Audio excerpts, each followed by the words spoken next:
যুক্তরাজ্য সফর শেষে দেশে ফিরলেন প্রধান উপদেষ্টা ডক্টর মোহাম্মদ ইউনূস। ৪ দিনের রাষ্ট্রীয় সফর শেষে দেশে ফিরেছেন অন্তর্বর্তী সরকারের প্রধান উপদেষ্টা ডক্টর মোহাম্মদ ইউনূস।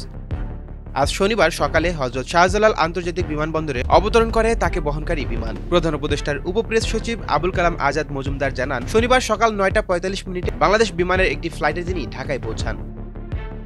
এর আগে শুক্রবার সন্ধ্যা ৭টা ১৫ মিনিটে লন্ডনের হিথ্রো আন্তর্জাতিক বিমানবন্দর থেকে তিনি ঢাকার উদ্দেশ্যে রওনা দেন। যুক্তরাজ্যে সফরকালে ডক্টর মোহাম্মদ ইউনূস বিএনপির ভারপ্রাপ্ত চেয়ারম্যান তারেক রহমানের সঙ্গে এক বৈঠকে মিলিত হন। একই সফরে তিনি ব্রিটিশ রাজা তৃতীয় চার্লসের সঙ্গে একান্ত সাক্ষাৎ করেন। এই সফরেই ডক্টর ইউনূসের হাতে তুলে দেওয়া হয় কিং চার্লস তৃতীয় হারমোনি অ্যাওয়ার্ড ২০২৫। বিশ্বব্যাপী মানব কল্যাণে বিশেষ অবদান রাখায় তাকে এ সম্মাননা দেওয়া হয়। ৪ দিনের সরকারি সফরে তিনি ব্রিটিশ পার্লামেন্টের নিম্নকক্ষ হাউস অব কমন্সের স্পিকার সহ বিভিন্ন উচ্চ পর্যায়ের নেতৃবৃন্দের সঙ্গে আলোচনা করেন এবং বেশ কয়েকটি কর্মসূচিতে অংশ নেন। সাগর আহমেদ, জনকণ্ঠ।